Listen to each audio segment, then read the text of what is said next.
Hey, what's up, everybody? Welcome into Tom Curran's Patriots Talk podcast. Coming off the bye week, feeling spry. Phil will join in just a second. I'm going to monologue.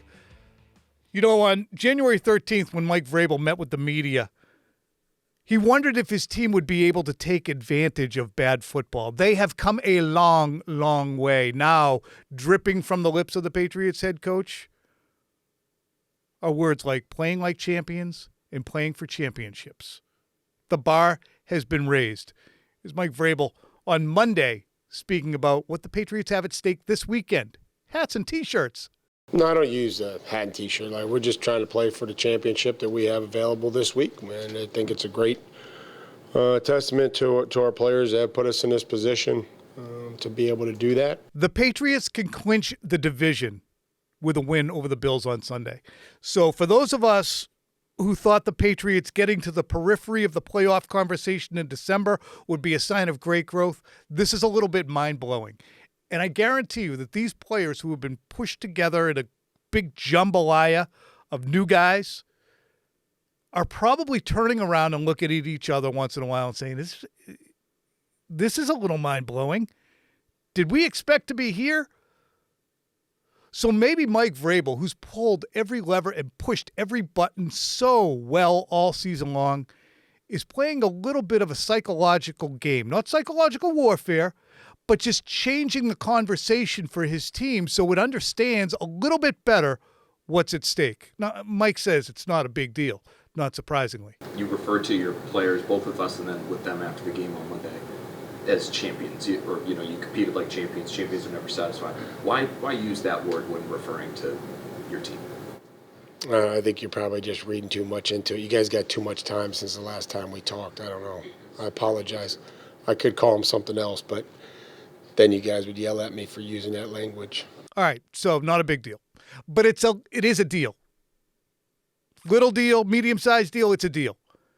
Because this team was supposed to be tottering across the living room floor, taking its first steps towards competency, and now it's sprinting towards maybe the first round bye, maybe 2 games from Super Bowl 60. And this team probably has to get its head around that. People are going to talk about their schedule. People are going to talk about who they haven't played and the good fortune that they've had. And the Patriots could have a little bit of imposter syndrome sneak up on them if they look in the mirror and say, are we really an 11-2 team? Are we really the best team in the AFC? Are we really the best team in the NFL? Can we be? So Vrabel pounding into them now that, yes, through 13 games, what you have done is real and it's spectacular, but it's not the end game. We're now talking about championships, and you earned that right to do that. Is really shrewd on his part. So nice job by Mike Vrabel. Again. Phil, what do you think of that? Yeah, I like that idea, Tom. I'm sure that Mike Vrabel's a very smart guy. Would we agree? Uh-huh. I'm with you. Is he a very intentional person? Do words just fly out of his mouth? Does he shoot from the hip? Maybe he does at times. He is sort of a heart on his sleeve kind of guy, but I also think he's very intentional. I know you roll your eyes at that word quite a bit. But he is, in terms of his messaging, is he not? Yes, he is. I think that he does not enter a press conference without a few talking points that he's definitely going to want to stress. And I don't think it's a coincidence that he said play like champions and compete for championships. And then again pointed out that this is a championship. The AFC East championship is a legitimate thing. As used to it as people got around here as being an afterthought of achievement, it's a friggin' big deal. It's the first thing he mentions. It's the first thing that Bill used to mention. Win the division. Right. And I think part of what Vrabel would say is his job and his coaching staff's job is to inspire his players, not motivate them. And maybe this is one way to help inspire them, along with everything that they tell these players in terms of how to play and how to handle their jobs so that they can put their best foot forward on the field, is to get a certain level of belief. And so you start talking about winning championships and being champions and playing like champions, and this is what champions do. I think that could only help the locker room start to believe in this thing that they are pursuing. Do you think the Patriots could at all not en masse, but some of them have imposter syndrome where they look at it or they watch Sunday's games around the NFL. Because I think that they probably, if they were 11-2 with a bunch of lucky wins and hadn't, won at Tampa in the fashion that they did or won at Buffalo in the fashion they did, I don't think that they probably suffer from it. I do think that they probably look at themselves and say, no, we're pretty legit. There's nobody we're really afraid of right now. Now, maybe they will be or should be, but I don't think that they have that in them right now. I don't think they do either, and I don't think they are lacking in belief, to get to my earlier point. Like, I don't think this is something necessarily that Vrabel needs to do, but I don't think it could hurt either. And talking to Marcus Jones, right, he's a good example of somebody who has not won a lot lately, has never been to a Super Bowl, has never made a deep playoff run with this team. And when he was asked about the messaging from Vrabel and using that word, champions, he said, that's what we expect. We expect, a high standard from ourselves. I'm putting words in his mouth, but that's essentially the point he was making. But he added, it doesn't mean anything unless we actually do it. So It's nice to hear the word, or nice to hear that word used in a sentence while he's addressing us. But what does it really mean unless we are the ones who can capitalize on this position that we're in right now? Yeah, and when you look around the AFC and you look at what happened on Sunday and you look at the way things are shaking out, which we're going to do right now, we're going to get into the individual teams a little bit more deeply, but it's chaos relative to what we expected. And here's a good illustration of that. Here's a look at the seedings in the AFC right now, top to bottom. Denver has the tiebreaker right now over New England. Both teams are at 11-2. And in that side, you'll see in the parentheses is the Pro Football Talk power rankings in Week 1. Denver was the 9th-rated team by Mike Florio. New England was 20th. The Jags, 28th. Pittsburgh, 16. The Bills are there. They're third-ranked team overall in the NFL. They're not really ripping it up. The Chargers were 15th. Houston, 10th. And then you look at the three teams on the outside looking in. Indy is fading fast. But Baltimore was seen as the fourth-best team by Mike, and Kansas City was the second-best team. This season is really hard to process in real time. Are we seeing a sea change in the NFL right now? Is this the start of something for teams like the Broncos, the Patriots, maybe the Jaguars, and the last gasps for Baltimore and Kansas City and even Cincinnati? I think it could be. I hesitate to say last gasp for any of those teams that you mentioned because those quarterbacks are so good that they should be in the mix every single year. So even if the Chiefs, don't make the postseason this year, that's not the end of the Chiefs dynasty. At least I'm not willing to say that. Mm-hmm. The Bengals will miss the playoffs, it looks like, for 2 years in a row here. But that quarterback is so great that a move or two in the offseason that hits right could change everything for them. And they'll play a much easier schedule next year. Good point. Based on how they finish. So I'm not willing to say that those teams are done or cooked for the foreseeable future.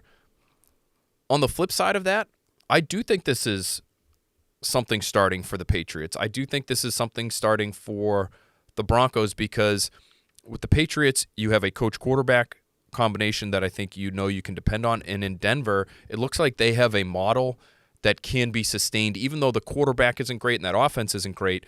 The combination of the coach, the defense, and the quarterback who won't screw it up, that's something that could play for several years. We're going to get into a little rapid-fire reaction on each of these teams that has been nosing around and making some headlines. So let's do that. In the AFC, first up, Denver. Phil just mentioned them. They beat the Raiders. Here's Bo Nix after Sunday's win against the Raiders. It's amazing. 10's a long streak, and we've won 11 games. That's, really tough to do at this point of the season. And, 11-2 is not many things that, you want to be negative about because you want to be appreciative of this opportunity and be appreciative of the wins no matter how they come. But at the same time, we're always looking to get better. We know that we're not just going to continue to win games because we've won them in the past. We got to continue to get better. And, it's just a streak like that. It's hard to do. I say it all the time. Even though we're now better than we were last year, we didn't want to stop at 11. You already pointed this out. They do have a nice recipe for success because defense does not tend to go wee. But They have a difficult close to their season in the final 4 games. Do you expect them to be able to navigate this? I mean, they keep pulling games out, Sunday included. They do. It does get challenging for them. They have 3 teams that are either in the postseason or just out right now and led by Patrick Mahomes to finish up their schedule. They're going to see the Jags, the Chiefs, and the Chargers. And if you're the Patriots or you're a Patriots fan, you've got to hope they drop at least one of those, if maybe not 2, because the first tiebreaker after head-to-head in the AFC, if the Patriots and Broncos finish with the same record, is conference record. So right now, both teams have 2 conference losses, Patriots and Broncos. And so it would go to the third tiebreaker, which is common opponent. But if you can navigate these last 4 weeks, if you're the Patriots and go 3-1, Tom, and the Broncos end up, maybe stumbling against a team they shouldn't, maybe that number 1 seed ends up being yours. Yeah, and that common opponent that the Patriots and Broncos have is the Raiders. That Raiders loss in week 1 could prove costly, but that's way down the road. Way down the road. Next up, Bills. Bills beat the Bengals. Here's Phil Sims' son, Chris. I almost said Phil Sims. Here's Chris Sims on Josh Allen's performance in the snow against Cincy. Josh Allen, we are watching an all-time great at quarterback. I hope everybody realizes that. We're watching a first ballot Hall of Famer. Yeah, he might not be Mahomes right now or whatever. We're watching Elway in his prime with the team not quite holding up their end. Marino. We're watching an all-time great. It's one of the greatest arms in the history. He's pretty damn accurate for having one of the greatest damn arms in history. And like you said, he's a physical specimen that other than Lamar and maybe Jalen Hurts and Justin Fields, he's the best runner in football at the quarterback position. All right, Phil, there was a mind-numbing pick 6 from Joe Burrow and also a pick on his very next attempt that helped set Buffalo up for this win. Since he kind of had the game in hand for a long time, and then it was out of hand. I look at this game and some of the last couple of games from Buffalo as just evidence. They're not that good. They got that guy. And he is that good. And when they're right, and when he's right, they could score 40 on, it feels like, just about anybody. When they falter, it's because, oh my gosh, Josh Allen didn't play a perfect game. You know what I mean? It feels like there is so much pressure on him to make all the right decisions, to not have a down week. I go back to that Thursday night Texans game that they lost in Houston, and it just felt like they were disorganized. The communication wasn't good, getting the plays in late, penalties in bad situations. Maybe this is the kind of win against, a good quarterback in bad weather that sort of gets them back on track. But it's felt like for a lot of this year, they have been a little bit up and down offensively because the games they've lost, it's their offense that really has let them down, even though the defense has not been very good over the course of the season. We're not going to get too deep into the Texans, but you just mentioned them in relation to the Bills game. I thought C.J. Stroud was excellent Sunday night against the Chiefs. Stepping up, being poised. I knew he was good, but it's not. It's continuous now. It's into multiple seasons, and they did not have a good start to the season. So they are a threat. Next up, Jags pummel Colts. We need to talk about the Jacksonville Jaguars. Why aren't more people talking about Jacksonville? For me, I was going to go through their schedule, and they're 9-4, and find all the heinous losses and close games that they should have lost. It's not as bad as I thought. I thought that they were really not as impressive as they are, which is the point that Trevor Lawrence is trying to make. Listen to old Trev. I think we all feel like we're a really good team and probably don't get the credit we deserve, and everybody talks about every other team, and even in our own division, it's all these other teams that are going to go, win the division and do all these things, and nobody really cares about the Jags, which is fine. It's kind of just how it is, and we'll use that as a chip on our shoulder and keep playing. But it doesn't really matter. At the end of the day, we got to go out there on Sunday and play well. Just to revisit, the games that they lost are week 2 to the Bengals. They lost against the Seahawks, good team. They lost to the Rams, got doors blown, and they lost to the Texans. They put up 29 against the Texans. So their resumes, they beat the hell out of the Chargers. Their resume's pretty good. Their resume's pretty good. I don't think anybody believes in their quarterback, though. I think that's your problem if you're Trevor Lawrence. Saying you're generational? Generational guy, being paid as one of the best quarterbacks in football, and he's not that. He's 22nd in ESPN's QBR metric. He's 18th in EPA this year, just a tick behind Mac Jones.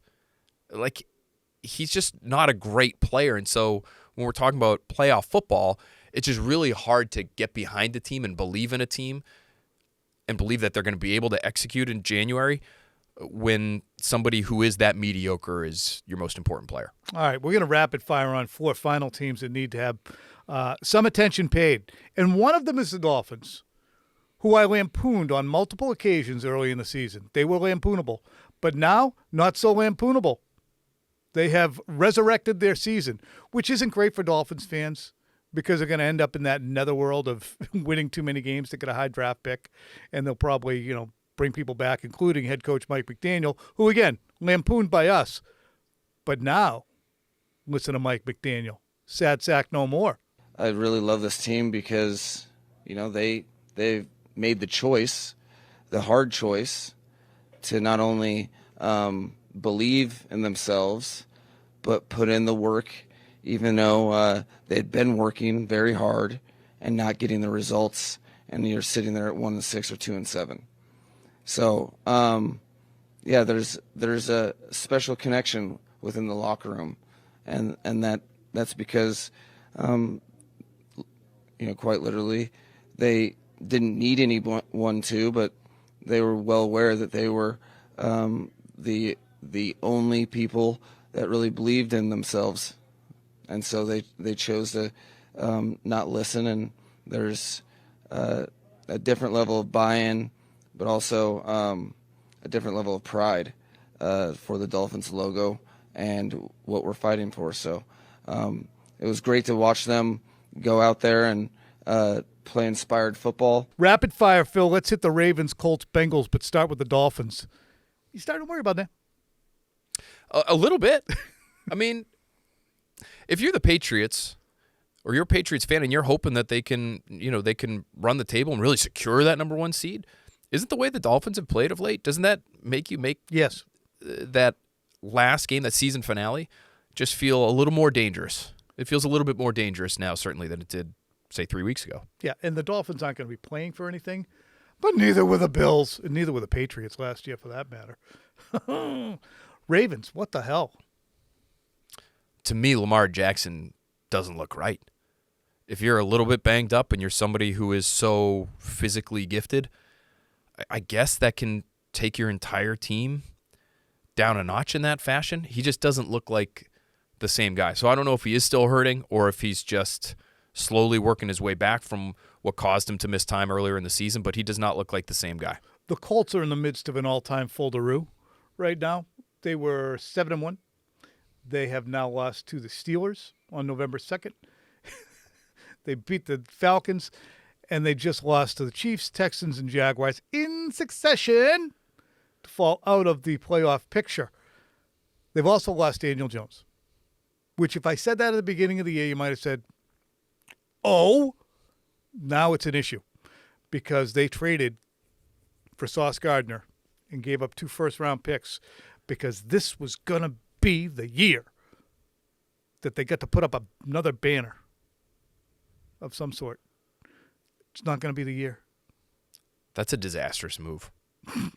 And we said it at the time, so I don't feel like this is a second guess. But in trading 2 first-round picks for a cornerback, they were necessarily bought in on Daniel Jones as their guy for the foreseeable future. They were going to ink him to some sort of deal. They were taking themselves out of the draft a quarterback sweepstakes. And so now here they are with a quarterback with a torn Achilles. I mean, is he going to be ready to start next season? Even if he is, what kind of player is he going to be? He is somebody who relies a little bit on his athleticism. Yep. So, boy, the fact that you are willing to just remove yourself from that equation. No, we're good at the quarterback position. We're not going to have to think about drafting one of these guys for a cornerback who's a good corner, has the ability at least to be a good cornerback. And now the cornerback's hurt and has missed some time with them. That might be a fireable kind of move for Chris Ballard. Chris Ballard? Yeah. I mean, he's been there for 100 years, and maybe he'll be there for 100 more. But that's a tough one. I don't know how you come back from that. Rivalry's back off. It feels like that Remember happened fast. Wasn't it 3 weeks ago where we were talking about Colts Chiefs and you need to root for the Chiefs to actually win that game because it'll help the Patriots get the number 1 seed over the Colts. Now the Colts might not even be in the postseason. I mean, things happen in a hurry. It's like New England weather. You don't like it? Wait a minute. It'll change now. Coming up after the break, Phil and I are going to go through some stretch run predictions. Yeah, I didn't tell you that. And we're back. By now, you all know the Patriots experienced a little flexual healing. That's all mine. Next week against the Ravens, they will be playing at night, 8:20. They're actually a prime time. Now the Patriots are a prime time candidate again. But they'll have Buffalo, Baltimore, Jets, Dolphins. Dolphins will be here. We're going to get into our stretch run predictions. Phil, will there be an egg laid? I spent a lot of time on egg laying earlier. I think Cincy was an egg. Is there another egg to be laid? I don't think so. I really don't. I think Cincy was an egg too. And I think now coming off the bye, unless they're really unable to refocus in the way they need to beat the Bills, I just don't see one coming. Mike Vrabel traditionally been very good off a bye, so I think he's got a little formula there that they should be able to rely upon. So that egg that you've been looking for, I think it might have been Cincinnati, and now it's coming on. It's a sad Easter. No doubt. Who will be the non-QB offensive MVP for the Patriots over the final 4 games? Ooh, that's a good question. Thanks. I think Darian Lowe. It could be. I'm somebody who said that, through the first 10 weeks of the season or so, if you had to pick one offensive player most important outside of Drake May, I think it would have been Will Campbell, just based on everything else you've dealt with. So if you want to say it's Vidarian Lowe down the stretch, I won't begrudge you that. I'm going to say Travion Henderson. I think Travion Henderson has a chance to make a few more explosive plays that will help them win games. I think he's just still learning. And even though this would be around the time you would hit the rookie wall, and so that's a possibility too, I think he's learning and he is improving in certain spots. I liked what I saw at the end of that Giants game from him in the run game. I think if he can just find a crease or two, he could make an explosive play or two that changes outcomes. I'm going to go with Hunter Henry. Like that one. Just steady. Although if it is Vidarian Lowe, if newspapers were still a thing, they could say, lo and behold, after the 4 games. Can I make an amendment to mine? Sure. Yeah. If it's not Travion Henderson, I know it's only a 30-minute program. Could it be Kayshon Boutte? I thought of him. I think it could be Kayshon Boutte. He just doesn't have those 6-catch games. I think you could see maybe some of those moving forward. There is some evidence, and I wrote about this in the mailbag last week. There is a world in which. Go ahead. There is some evidence that would suggest the Patriots don't struggle. I wouldn't use that word, struggle, against cover 1, which is man-to-man coverage with a safety deep. But it's a more challenging and maybe a little bit more of a boom or bust coverage when the Patriots see it than most others. And to beat it, first of all, you need time if you're Drake May, but you also just need to win your one-on-ones on the outside, right? Single safety in the middle, that usually means one-on-one on the outside. And to me, Kayshon Boutte is their best one-on-one receiver. So if they're going to see a bunch more cover 1, because opposing defensive coordinators are seeing the same numbers that we have available to us here, Kayshon Boutte could be the answer. I like that. You know what? That's the thinking man's non-quarterback offensive MVP over the final 4 games. Took me a while to get there, but who will be the defensive MVP over the final 4 games? Christian Gonzalez. I think that's a pretty good bet. Christian Gonzalez is going to get his hands on a few footballs and turn the football over. That is one area where they haven't been incredibly proficient. So that's something that I'm guessing Mike Vrabel and his defensive staff are really going to focus on and have focused on probably during the bye week, or ways in which they can create more turnovers. And so maybe Christian Gonzalez helps them in that regard. Phil, will the Miami game matter? I think it will, because I think Denver's going to keep winning too. So you have to maybe win out. Be on your P's and Q's. At least 3-1. If you really want the number 1 seed, and I think it's important. But that's going to be a meaningful game for them, yes.